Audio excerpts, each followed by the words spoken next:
Alain, propos sur la religion. De la culture.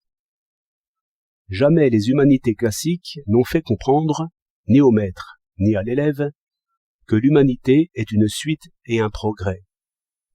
Pour les jésuites, qui ont constitué l'enseignement classique, il y a deux vérités éternelles, l'une religieuse, qui se trouve dans l'écriture commentée par l'Église, l'autre littéraire, qui est dans Homère et Virgile. Pour comprendre que l'Antiquité classique est un âge de l'humanité, il a fallu découvrir, par-delà le monde grec et romain, le monde chinois et le monde égyptien, et, par-delà tous ces mondes, l'âge de pierre, et, pour faire ces découvertes, rompre le cercle magique où l'enseignement classique nous enfermait. Les humanités classiques prendront toute leur valeur quand elles seront tout à fait mortes. J'ai transcrit cette page du critique, et je n'y trouve rien à reprendre.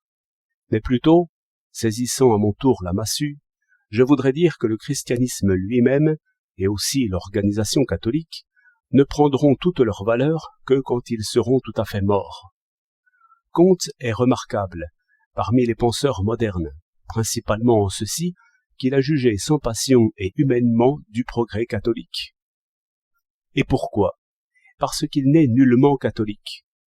Moment dépassé, objet à distance de vue, mais non point oublié, conservé au contraire, et renvoyant à son tour, selon la juste perspective, toute l'Antiquité classique, si bien dépassée et en même temps conservée par l'esprit catholique.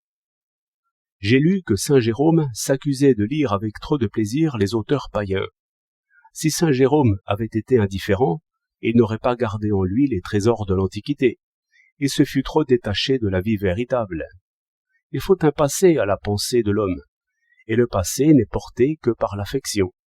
Ainsi, par ce sentiment d'amour et de regret, le plus beau du passé revenait dans la pensée chrétienne, et l'humanisait.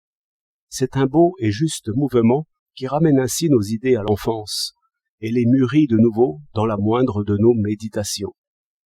Je dirais d'après cela, que d'un côté, ce sont les vues plus étendues de l'histoire qui mettent en place l'Antiquité classique et la Révolution chrétienne. Car ce grand drame humain est lui-même petit dans l'immense suite du progrès. Mais, d'un autre côté, ses antécédents proches font vivre les autres par une reconnaissance qui soutient les différences, et nous fait historiens. Un Chinois est trop différent de nous peut-être, de même un fétichiste d'Amérique ou de Polynésie. Tacite est un autre genre de sauvage, bien plus près de nous.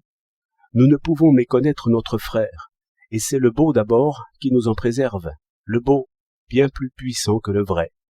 Sans ce passage, qui, d'Homère, porté déjà par Platon, nous conduit tout près de nos naïfs ancêtres et congénères, nous pourrions bien connaître les Égyptiens, Chinois et Peaux-Rouges, comme on connaît les mœurs des fourmis, tout en restant inhumains peut-être.